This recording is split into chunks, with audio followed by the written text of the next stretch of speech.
Ayan nga po no, kay saya pakinggan kapag yung mga sinusuportahan mong love teams ay future na po yung pinag-uusapan. Kung ano yung mga goals po nila, kung ano yung gusto nilang marating sa buhay, yung business na gusto po nilang tatahakin, 'di ba? Ay sarap kuya kasi masasabi mo, uy, may plano talaga siya. Yung tipong hindi po talaga asa sa mga sponsors, 'di ba?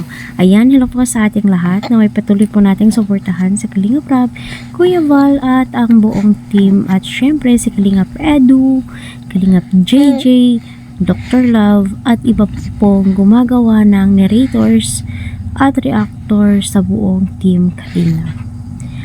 So EDSI nagpakilig sa Yes, kita naman po natin na ang EDSI ay muling nagpapakilig sa noon pa naman doon sa live nga po ni Kalingap JJ, EDS andoon, si Viancy, and syempre Viancy ay nung nakaraan ay ibinida ang kanyang munting negosyo, diba?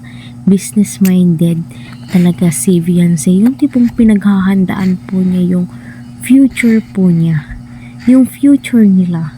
Syempre, kasi hindi naman po sa lahat ng oras ay andyan yung mga sponsors at kita naman po natin na grabe, ang laki ng pinagbago ng buhay nila Viancy, yung tipong mapapawaw ka na lang at malulula ka sa ganda ng bahay po nila, yung tipong yan yung pinapangarap mong bahay.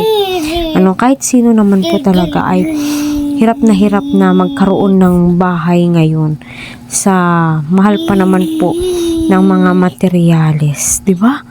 Grabe, ganun ka-supportive yung mga sponsors ni Viancy. At siguro nung napanood po nila yung video na future na po yung pinag-uusapan, siguro syempre tuwang-tuwa yung mga sponsors, di ba? Kahit si Eds ay sabi niya ay nakafocus pa po siya sa kanyang pagba-vlogs. 'Di ba? Nakafocus po talaga si Edo sa kanyang vlogging.